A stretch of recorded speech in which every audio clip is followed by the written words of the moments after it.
Di salah satu .id weekly vlog, gue nunjukin momen dimana gue sekeluarga nonton Pride Parade di New York City. Pride Parade itu adalah parade kaum LGBT. Tepatnya 2SLGBTQIA+. Itu lengkapnya sekarang. Episode itu kolom komentarnya ramai sekali.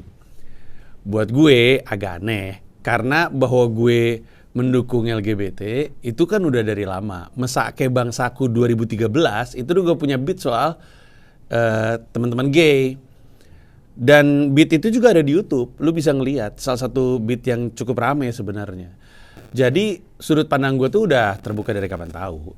Bahkan beat itulah yang kemudian membuat Popon merasa dia harus, kalau Panji bisa ngomong kayak gitu, berarti gue juga bisa ngomong dari sisi seberangnya dengan stand up comedy. Justru gara-gara itu. Jadi emang udah lama sekali. Makanya gue kaget waktu, kalau misalnya gue lagi live TikTok atau live IG, itu gue gara-gara si nongol di PWK terus cerita bahwa gue pernah punya pacar cowok, informasinya tuh nyebar sampai ke gue tuh dipikir gay karena gue punya pacar cowok yang namanya Vicky Feranzi tersebut. Padahal momen punya pacar cowoknya juga ya kocak kejadiannya, bukan beneran. Cuman gitu, antara mungkin informasinya nggak nyampe atau emang dasarnya nggak suka aja sama gue, akhirnya kan ngegulung tuh. Jadi ketika di live TikTok dan live IG tuh suka nanya, emang lu gay? Terus gue bilang enggak, tapi gue dukung gay. Terus mereka, hah? Apa? Panji dukung gay? Terus gue bilang, ini mah udah dari lama. Bahkan cerita yang ada di PWK itu udah pernah gue ceritain di mana ya? Gue lupa deh. Tapi itu cerita udah pernah keluar. Karena udah pernah keluar, makanya pernah jadi berita. Ada berita yang ada di kanal berita di internet, berita online. Ada berita yang menceritakan soal gue pernah punya pacar cowok. Itu judul diramein sama satu kalangan teman-teman Islam yang dipakai untuk nyerang gue. Itu juga yang membuat gue waktu itu sempat ada beberapa ya mungkin nggak bisa disebut ustadz ya, mungkin ya teman-teman yang lebih islami daripada saya, sampai kayak bikin konten-konten, bukan teguran ya antara teguran atau misalkan ngasih tahu aja bahwa yang gue lakuin itu salah, sudut pandang gue salah segala macam ya. Jadi udah lama sebenarnya, tapi itu menandakan bahwa ya selalu ada kalangan baru yang nggak tahu apa yang udah pernah terjadi sebelumnya, gitu kasarnya. Termasuk soal bahwa gue mendukung LGBT. Nah, tapi gue pikir karena sekarang lagi rame juga, berarti kan isu LGBT ini lagi rame nih di internet. Lagi rame banget pembahasannya. Salah satunya itu gara-gara ada pasangan yang nikah langsung cerai gara-gara si cowoknya itu ternyata cowok lagi gitu. Terus diramein, jadi rame sekali soal LGBT. Gue pikir ini momen yang tepat untuk gue masuk dan menjelaskan, lebih tepatnya menjawab pertanyaan banyak orang, kenapa si Panji mendukung LGBT. Gitu. Dan kenapa penting untuk lu juga mendengarkan argumen gue. Gue gak ngajak lu setuju atau enggak, tapi buat gue kenapa gue mendukung LGBT itu, kenapanya itu gue rasa lu perlu untuk mendengarkan menurut gue. Ada dua alasan utama kenapa gue mendukung LGBT. Yang pertama sih karena agama gue kurang bagus saja. Gue mau ngomong apa adanya aja ya. Alasannya kenapa gue mendukung, gini, gue mendukung teman-teman LGBT untuk, gini gue jelasin dulu deh. Gue mendukung teman-teman LGBT untuk hidup di Indonesia dengan aman, nyaman, dan tentram sebagaimana orang Indonesia lainnya. Pokoknya, kalau negara mengakui dia adalah orang Indonesia, KTP-nya tercatat dia warga Indonesia, suaranya dipakai sama politisi-politisi ini, yang berarti dia dianggap dong sebagai Indonesia, pajaknya diterima sama pemerintah. Ini orang sama seperti orang lain. Mau itu dia gay, mau dia enggak, mau dia botak, dia kribo, mau dia agamanya apapun, mau dia nyembah tomat, tapi dia bayar pajak nih. Jadi pemerintah terima pajaknya dia. Pemerintah akuin, iya lu orang Indonesia nih. Karena lu orang Indonesia bayar pajak lu ya. Nah, nih gue terima nih. diterima, diakui sebagai Indonesia, selama dia adalah Indonesia, gue mendukung teman-teman yang LGBTQ untuk bisa hidup aman, nyaman, dan tentram sebagaimana semua orang Indonesia lainnya. Itu yang gue dukung.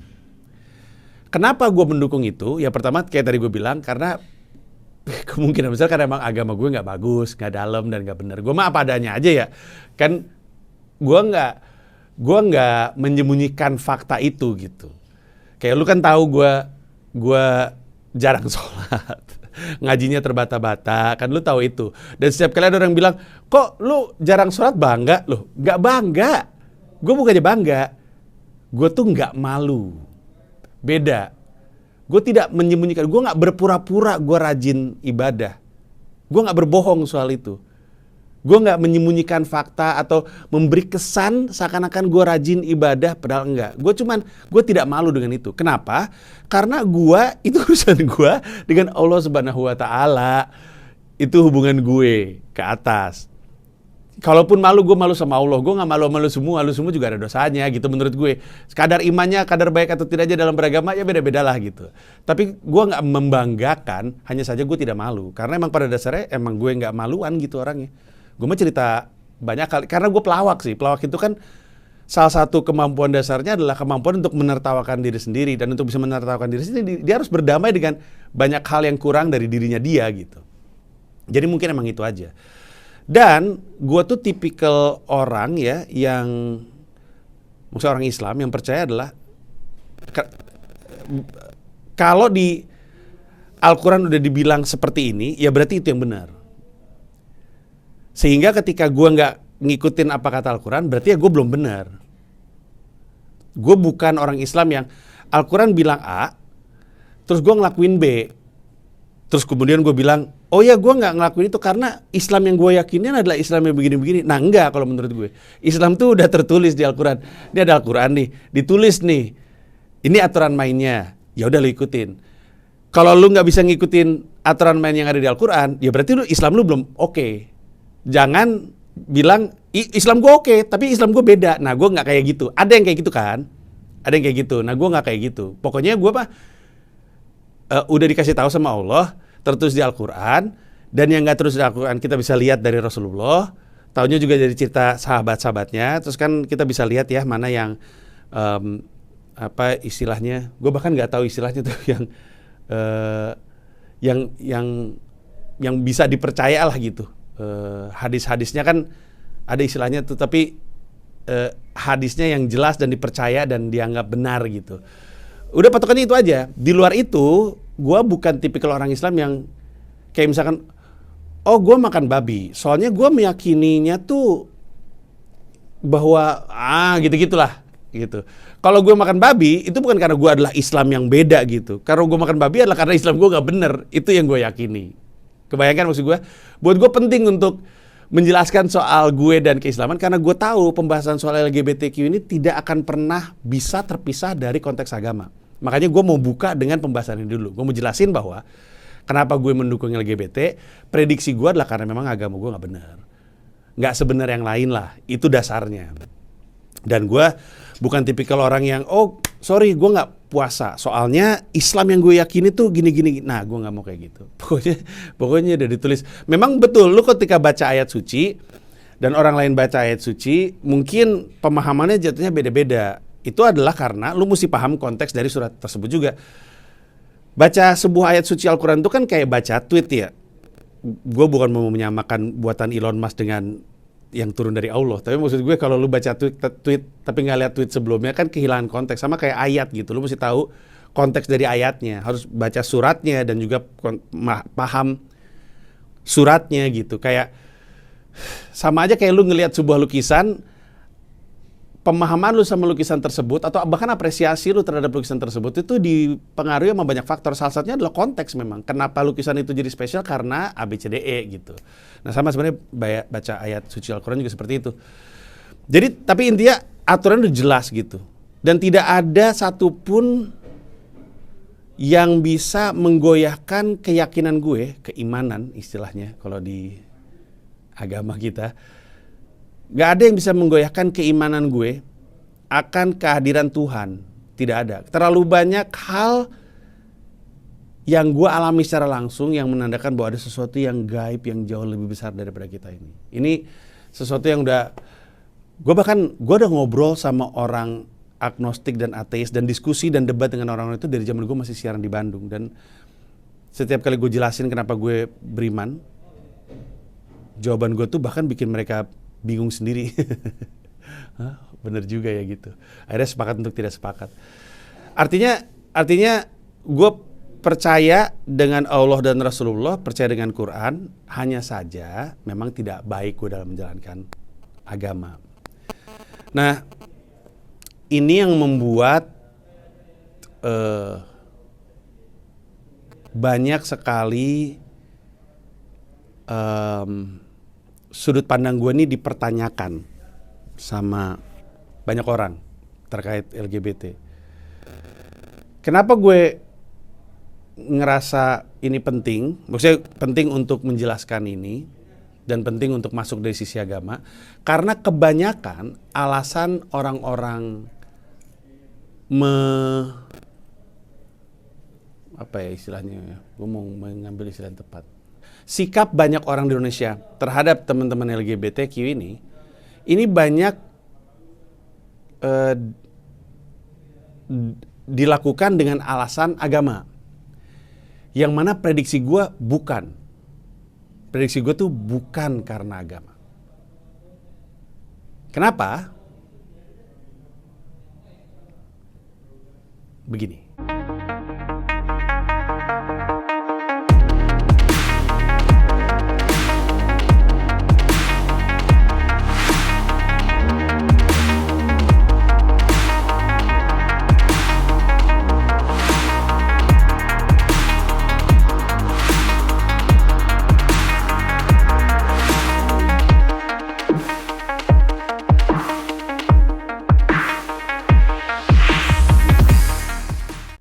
Kenapa menurut gue bahwa dosa atau agama bukanlah alasan sesungguhnya?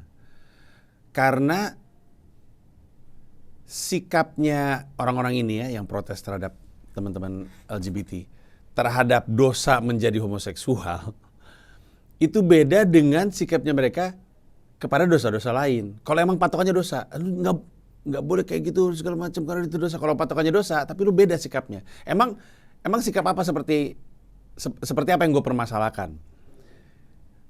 Sikapnya banyak orang terhadap gay itu membuat orang gay itu tenggelam dan bersembunyi gitu, nggak berani untuk jadi dirinya sendiri. Saking mereka dipersekusi gitu, dihina. Kalau ditegur, ya kayak misalkan gini, kita tuh kan mesti negur mereka itu dosa. Itu mah nggak masalah, bukan itu yang jadi masalah. Masalah itu bukan bahwa lu menyalahkan mereka, lu bilang itu dosa dan segala macamnya. Bukan itu. Yang dipermasalahkan adalah ancaman mau membunuh mereka, menganiaya mereka. Dan banyak akan bilang, gua nggak kayak gitu, emang bukan lu yang gua omongin. Ini udah pernah jadi bahan omongan gua lama banget.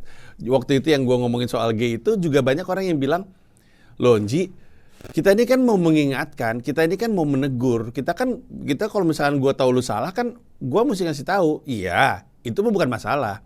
Yang gue permasalahkan tuh yang emang ngancam pengen membunuh, yang sampai sweeping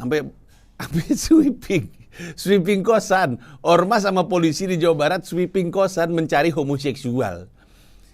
Udah pasti itu bukan karena dosa, karena nggak ada orang ormas dan polisi sweeping kosan untuk nyari yang lagi coli. Nggak ada kan dosa juga. Ya bukan itu yang gue permasalahkan. Yang permasalahkan itu yang pengen mengancam, yang membunuh dan segala macamnya. Terus gue ingat banget di salah satu posting gue ada yang komentar, mana ada yang seperti itu. Tapi di kolom komentar yang sama ada tulisannya, yang kayak gitu mah kita musnahkan aja, kita bantai aja, kita bunuh aja, kita habisi aja mereka. Nah ini yang gue khawatirkan. Pemikiran bahwa karena lu dosa, gue enggak, lu pikir boleh dihabisi. Gue tahu bahwa semua tuh ada spektrumnya. Ketidaksetujuan sama gitu ada spektrumnya, gue ngerti itu. Dan gue nggak ngomongin beberapa lapisan. Gue ngomongin yang ingin menyakiti aja. Gue juga gak mau ngegrupin kok.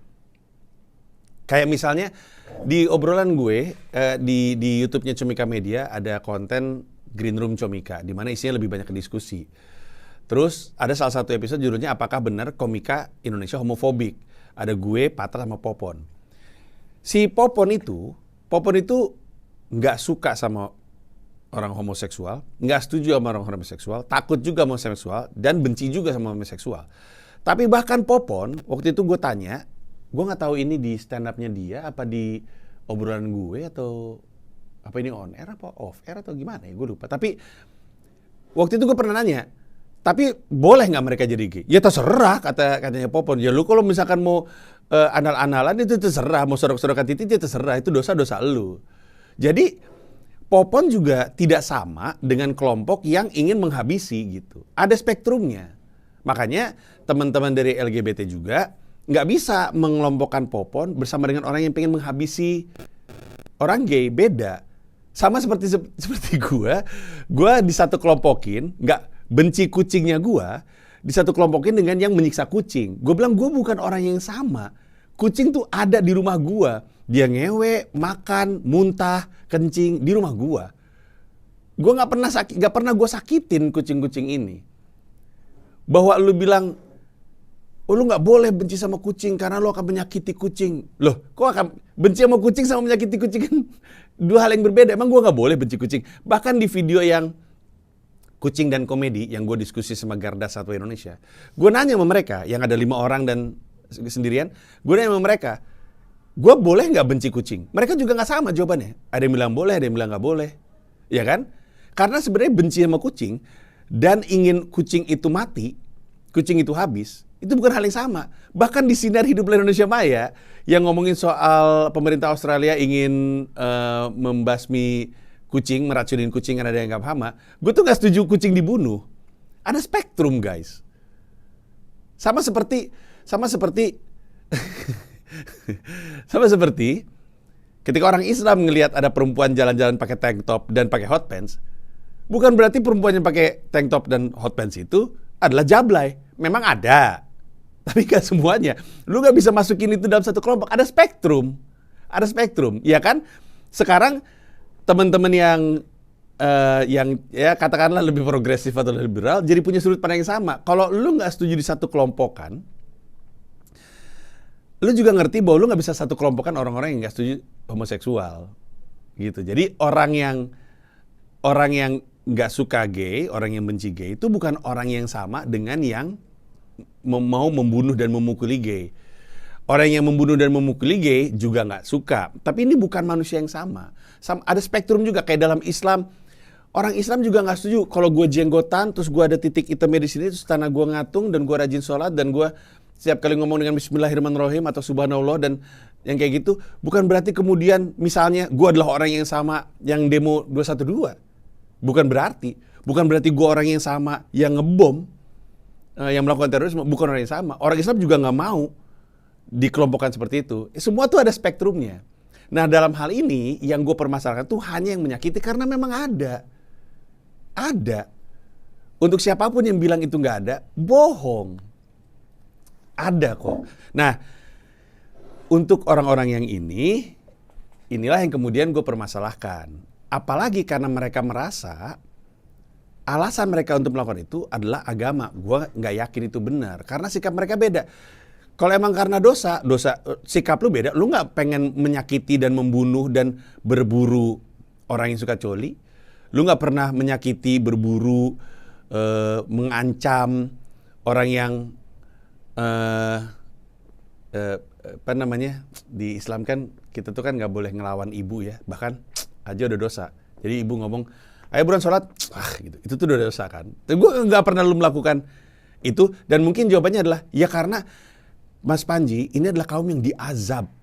Ini tuh kaum yang diazab, kaumnya Nabi Lut ya, diazab loh mereka ini. Ya kalau mereka diazab berarti kan mereka salah banget. Kalau itu pun yang jadi alasan lu, sikap lu nggak sama kaum yang diazab, kaumnya Nabi Syuaib ya, yang dia kaum Median, tau nggak? Yang jadi ada kaum Madian ini adalah kaum yang selalu curang ketika berdagang. Jadi kalau dia jualan suka ngurang-ngurangin, kalau dia beli suka minta dilebih-lebihin. Pokoknya curang lah, banyak curangnya dalam berdagang. Nah si kaum Madian ini, kaumnya Nabi Syuaib ini diazab. Kaum juga, diazab juga, tapi sikap lu beda. Sekarang kan banyak banget tuh orang yang suka nambah-nambahin. Kalau beli minta tambah-tambahin dong. Ini 20.000 dapat berapa? Dapat 4. Tambahinlah jadi 6. Gua nggak ngelihat lu berburu mereka. Ini juga kaum yang diazab ini. Nggak pernah gua ngelihat ada pedagang yang curang ada banyak di Indonesia, guys.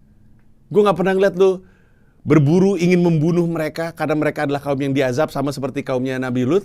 Nggak pernah.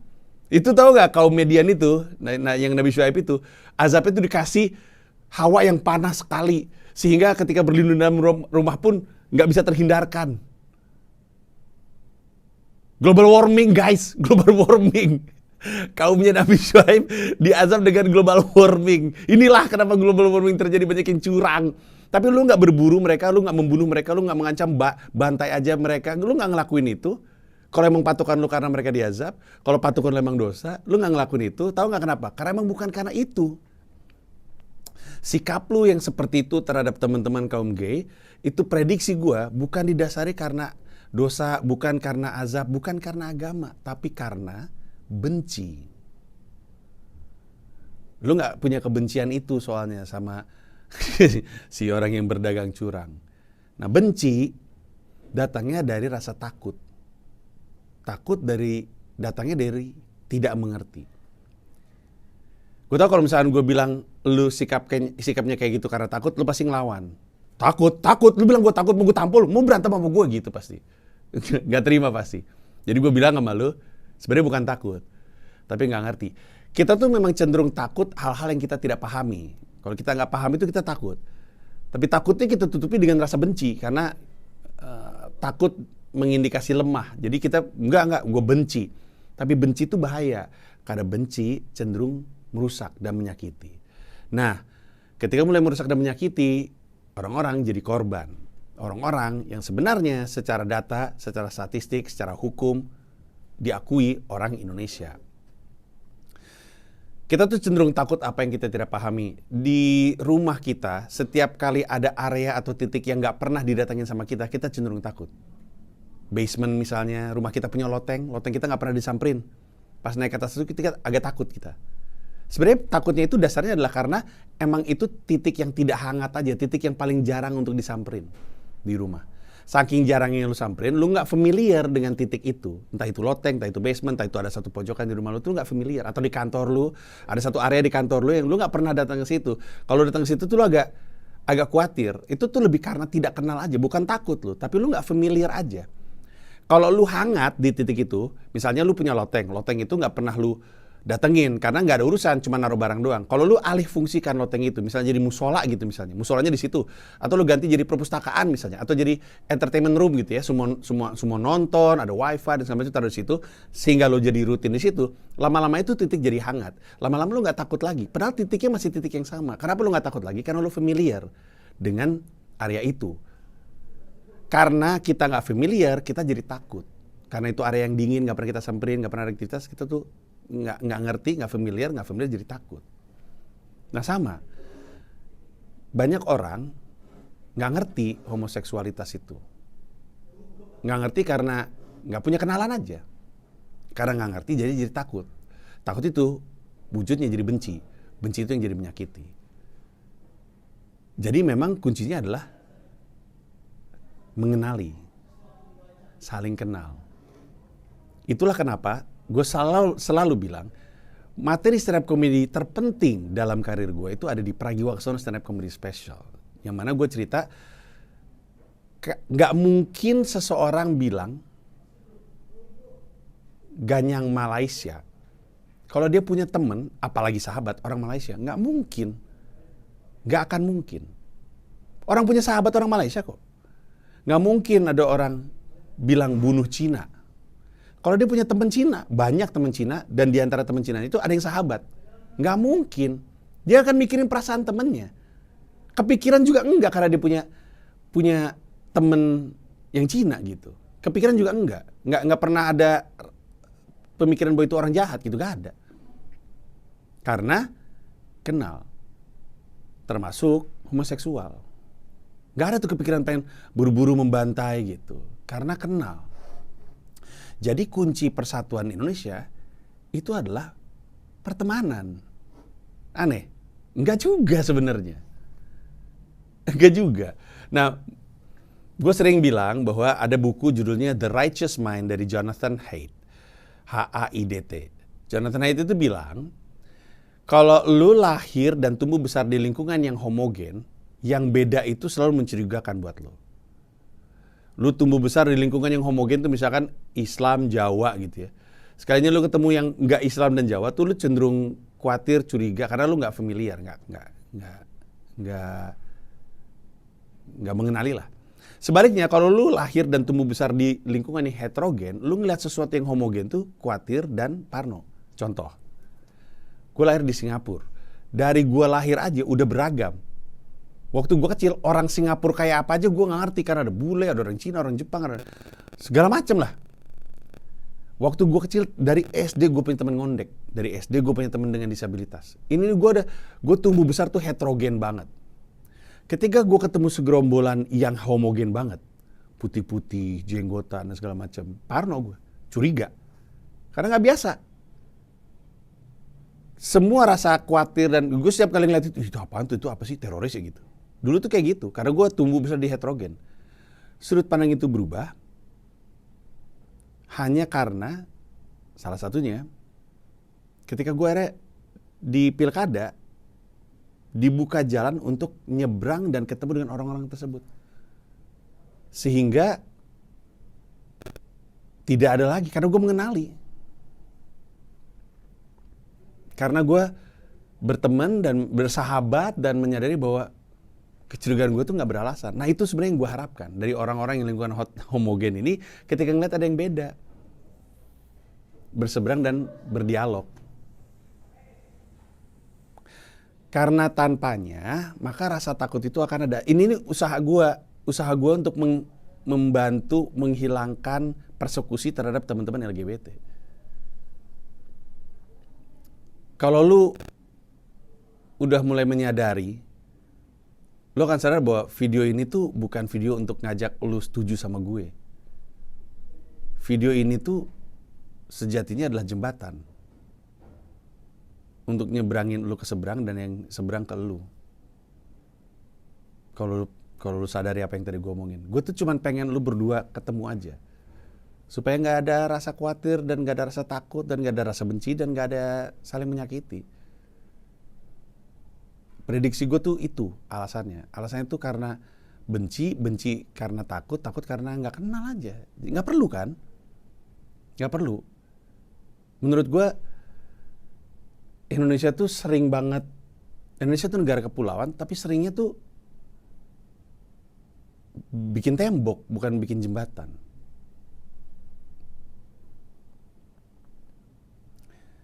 Kayak inilah kenapa gue tahu kebencian ini udah mulai geser ke arah yang gak logis. Di Indonesia itu nggak boleh orang cross dressing kan. Di stasiun TV nasional tuh nggak boleh orang cross dressing. Karena katanya ngasih pengaruh buruk kepada orang-orang yang nonton, anak-anak terutama yang nonton. Takutnya anak-anak ngeliat orang laki-laki berpakaian perempuan, terus jadi ikut-ikutan gitu. Sehingga nggak ada yang bisa jadi bebencongan. Tesi Sri Mulat, zaman gue, banci. Sekarang satpam loh. Karena nggak boleh cross dressing jadi satpam. Menurut gue lucuan waktu banci, waktu sehat ya, waktu masih sehat. Lucuan jadi banci, Tesi banci lucu banget men. Tesi banci, Tesi bencong lucu banget. Tesi satpam lucu juga, tapi Tesi bencong lucu parah. Nggak bisa gara-gara apa? Gara-gara nggak boleh cross dressing aja. Dulu ada pelawak namanya Esther, lucu banget. Lucu. Tapi nggak bisa ada di TV sekarang. Kenapa? Karena katanya ngasih pengaruh buruk. Katanya anak-anak nanti akan kena pengaruh. Loh, ini kan orang tuanya gimana sih? Masa orang tuanya pengaruhnya kalah terhadap anaknya daripada apa yang dilihat di TV? Kan lu orang tuanya. Kenapa jadi nyalain apa yang di TV? Ini mulai nggak logis ini sebenarnya. Menurut gua ya. Kan Tesi bukan banci beneran. Jantan sekali itu. Pak Ade itu Pak Detesi, Kabul Basuki, jantan sekali. Kenapa khawatir untuk orang berpura-pura doang? Karena itu, karena nggak ngerti, karena nggak kenal.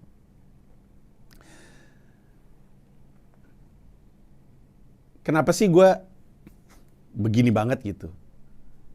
Ini versi panjang dari yang tadi awal gue sebutin ya. Karena yang gue bela itu bukan cuma LGBT sebenarnya. Teman-teman dengan disabilitas gue bela haknya. Teman-teman keturunan Tionghoa gue bela haknya.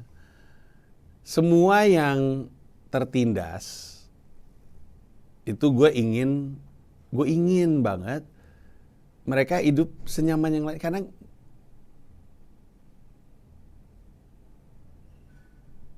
kasihan. Teman-teman Cina gue banyak, sahabat-sahabat Cina gue banyak.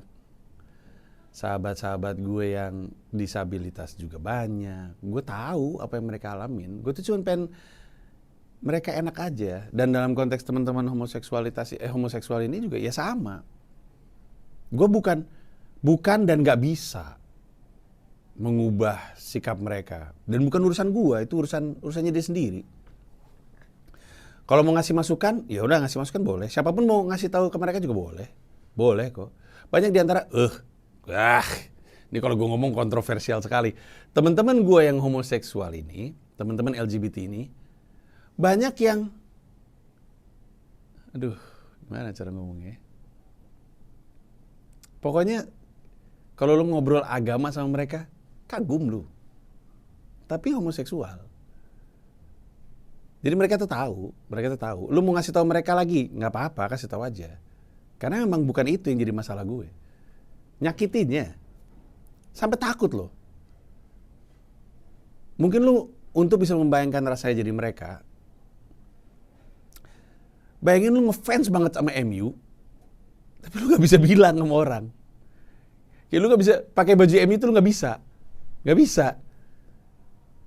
Lu nggak bisa glory man, nggak bisa. Lu harus underground aja, harus gitu. Nggak usah gitu deh.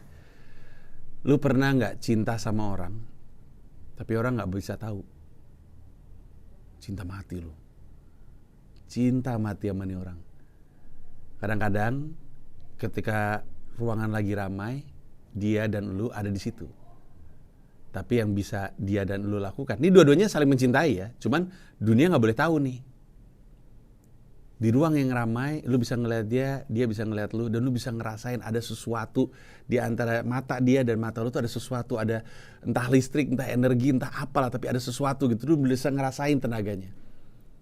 Inginnya lu adalah datang dan gandeng tangan dia dan bilang, ini tuh cintanya aku, ini cintanya saya, kenalin. Tapi nggak bisa. Lu tahu kan perasaan itu? Sedih nggak? Sedih kan? Itu doang. Lu cuma pengen bilang sama dunia bahwa ini tuh gua. Apakah gua dosa? Ya mungkin. Tapi kan dosa kan antara gua dengan Tuhan. Biarlah itu jadi antara gua dengan Tuhan. Tapi jangan kebencian lu terhadap gua itu membuat gua jadi nggak bisa merayakan ini. Dan kalau misalkan argumennya ya kan kayak gitu ya, kayak yang kemarin lagi rame itu soal ada, ini kalaupun ini bener ya, tapi kita anggap aja, kita jadiin isu aja.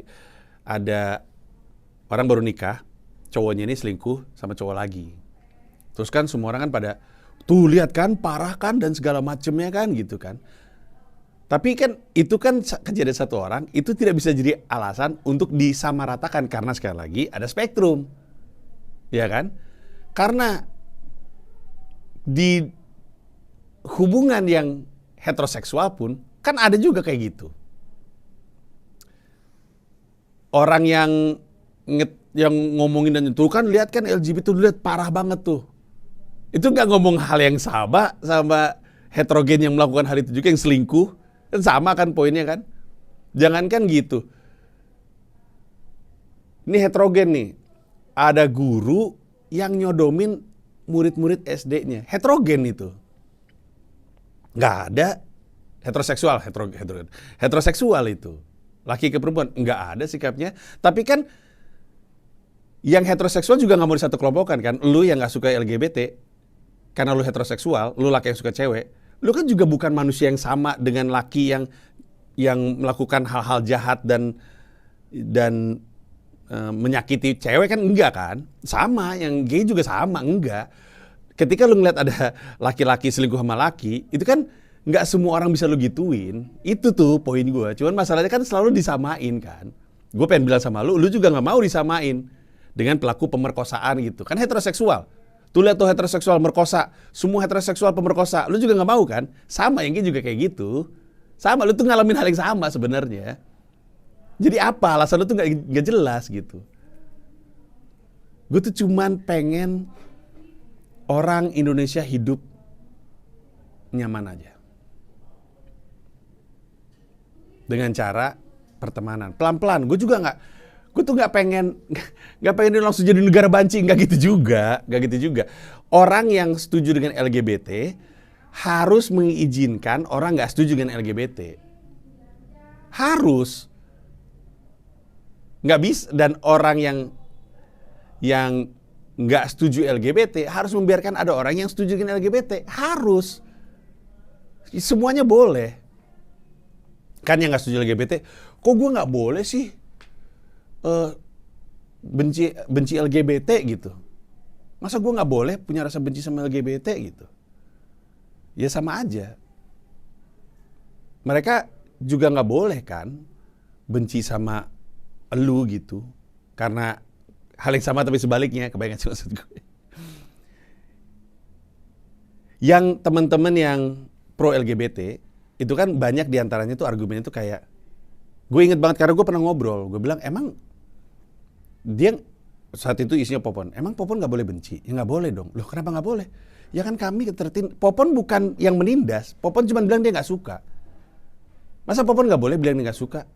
Ya tapi nanti Popon akan memicu kebencian lain gitu. Lah bedanya apa sama gue kucing? Gue bilang gue benci kucing, tapi kan gue nggak bertanggung jawab terhadap siksa-siksa yang dilakukan terhadap kucing. Kan gue bukan manusia yang sama, ini kan ada spektrumnya. Teman-teman yang setuju LGBT mesti sadar bahwa kalau emang yang lu bela adalah kebebasan berpendapat, maka hargai juga yang gak sependapat sama lu. Gak bisa. Kalau yang gak sependapat sama lu tidak lu bolehkan berpendapat, ya bukan kebebasan berpendapat namanya. Apa bedanya sama rezim represif yang boleh bersirkulasi adalah pendapat yang sama gue? Apa bedanya? Toh yang benci dan gak suka bukan orang yang sama dengan yang membunuh dan menyakiti. Ya kan? Sama. Orang-orang yang anti-LGBT juga harus membiarkan orang yang pro-LGBT. Karena yang pro-LGBT gak semuanya juga tuh yang suka selingkuh, yang enggak juga. Ya, hidup aja bareng-bareng, kenapa sih guys? Itu aja sebenarnya. Kalau kita sadar itu, maka kita sadar bahwa sebenarnya kuncinya itu emang cuman yang pro LGBT mau dialog, yang anti LGBT mau dialog, udah kita sekarang mah nggak usah buru-buru, udah saling mengenali aja, karena kalau udah saling kenal nanti takutnya hilang, bencinya hilang, udah gitu aja. Makanya gue juga sebenarnya itu kan ada wacana mau ada kayak konferensi atau konvensi LGBT di Jakarta, gue juga sebenarnya nggak setuju. Bukan apa-apa, belum waktunya. Orang di Indonesia masih kayak begini, lu mau bikin konferensi mencari gara-gara, pelan-pelan. I'm an ally, oke? Pelan-pelan, bangun dulu kepercayaannya. Karena banyak orang yang anti LGBT ini nggak ngerti apa yang lu perjuangin. Dan di kepala lu kan, kok nggak ngerti sih? Apa susahnya untuk mengerti? Ya emang nggak ngerti. Pemerintah Belanda nggak ngerti kenapa dulu kita menganggap dia menjajah kita. Percaya nggak? Pemerintah Belanda, kan kita kan dijajah sama Belanda kan. Belanda aja merdeka dari penjajahan loh. Jadi waktu kita kayak Muhammad Hatta bikin protes, Muhammad Hatta apa Ki Hajar Dewantara ya, gue lupa, yang memprotes pemerintah Belanda merayakan kemerdekaannya di Indonesia. Jadi Belanda merayakan waktu itu isunya, Belanda merayakan kemerdekaannya dari mana gitu, Spanyol apa gitu gue lupa. Tapi di negara yang dia jajah terus disindir, lu tuh ngerti nggak sih? Lu tuh lagi ngejajah gue, lu tuh ngerti ironinya gak sih? Merayakan kemerdekaan di negara yang dijajah, Belanda yang bilang, jajah? Apaan sih? Gitu loh. Ini sama kayak founding fathers-nya Amerika ngomongin soal kemerdekaan, membebaskan semua orang haknya sama. Pada saat yang bersamaan mereka punya budak, nggak ngerti mereka, nggak ngeh gitu. Itu yang terjadi. Nah itu yang mau gue omongin gitu, bahwa pelan-pelan ini orang tuh nggak ngerti sudut pandang lu. Sudut pandang lu itu mesti disampaikan dulu. Lu mesti nyebrang jembatan. Gue bikin jembatan nih. Ini adalah jembatan video ini. Seberangin jembatannya. Sebaliknya yang ada di sini, seberangin jembatannya.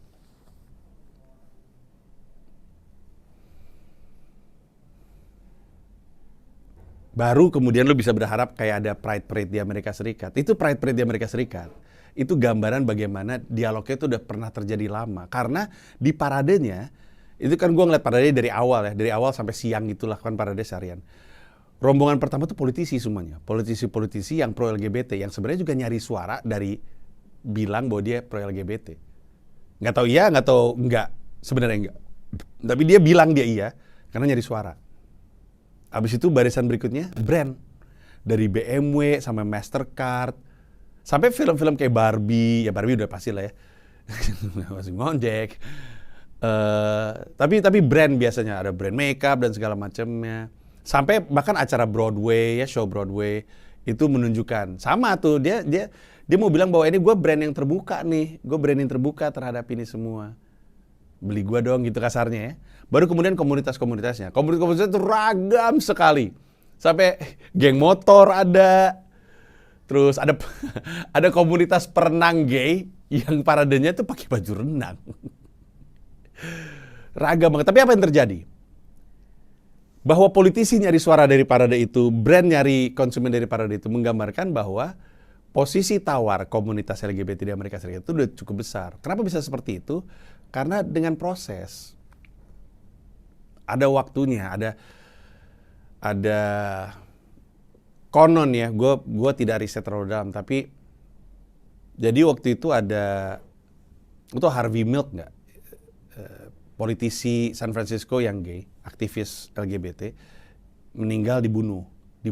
Jadi Harvey Milk itu supervisor untuk wali kota San Francisco, namanya siapa gitu, wali kota San Francisco. Siapa Moscone gitu. Dan supervisor, si wali kotanya dan si Harvey Milknya tuh dibunuh. Sama supervisor sebelumnya yang nggak terima. Isunya nih membingungkan ya. Antara nggak terima supervisornya adalah Harvey Milk karena dia gay dan segala macamnya. Tapi momen dibunuhnya Harvey Milk itu melahirkan kesadaran di antara teman-teman LGBT bahwa memang butuh waktu untuk membuat ini tuh yang kita perjuangkan itu berjalan. Waktunya itu dipakai dengan melakukan usaha-usaha dialog, mediasi, ada keterwakilan terhadap komunitas LGBT di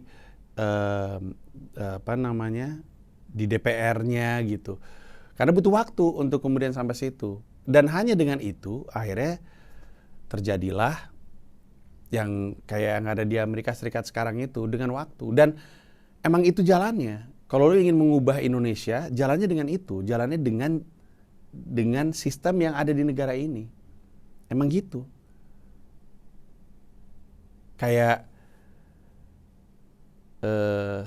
kan suka ada yang bilang kan, masa milih calon kepala daerah berdasarkan agama?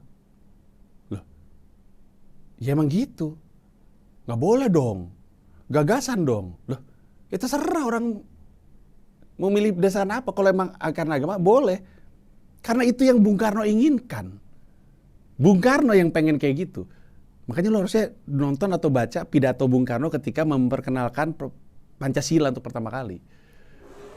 Bung Karno tuh bilang bahwa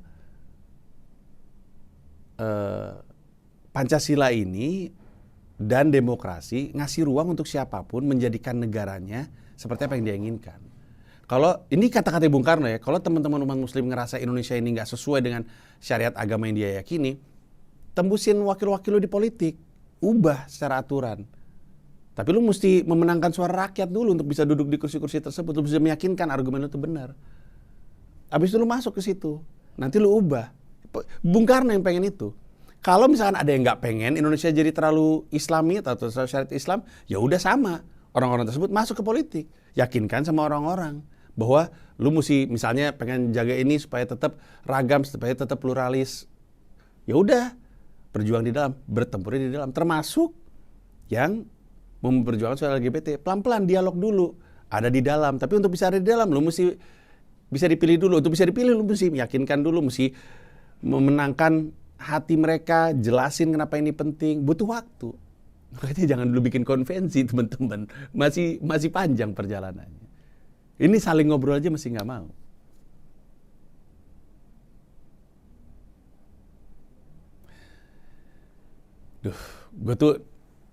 Gue kan ada Festival Hidup Layak Indonesia Maya ya. Tanggal 12 di Surabaya, 13 di Yogyakarta, 17 Agustus di Jakarta. Itu tuh gue ada monolog kebangsaan. Ini malah nggak dibahas. Kecil banget. Keresahan gue terhadap Indonesia tuh gede banget, akut banget. Ini baru masalah keragaman.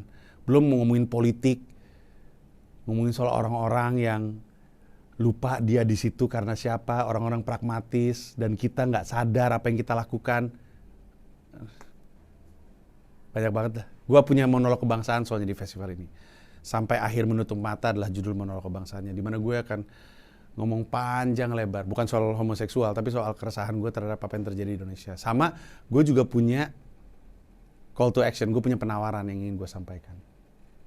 Supaya kita bisa jalanin, sama-sama kita bisa jalan apapun yang jadi preferensi lu. Yang call to action, atau solusi deh ya, yang mau gue tawarkan itu akan membantu kita semua untuk mencapai itu. Tapi ada tiketnya, beli di aplikasi Tip-Tip. Kenapa ada tiketnya?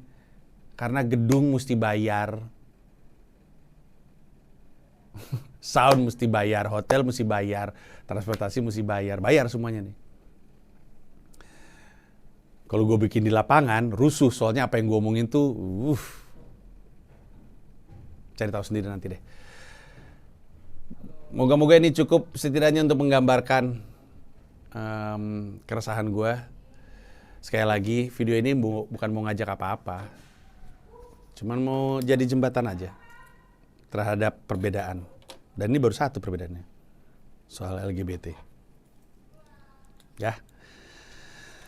Terima kasih, segini aja dulu. Dan untuk yang udah beli tiket, sampai ketemu di Festival Hidup Layak Indonesia Maya. Di Surabaya, Yogyakarta, dan Jakarta. Bye-bye.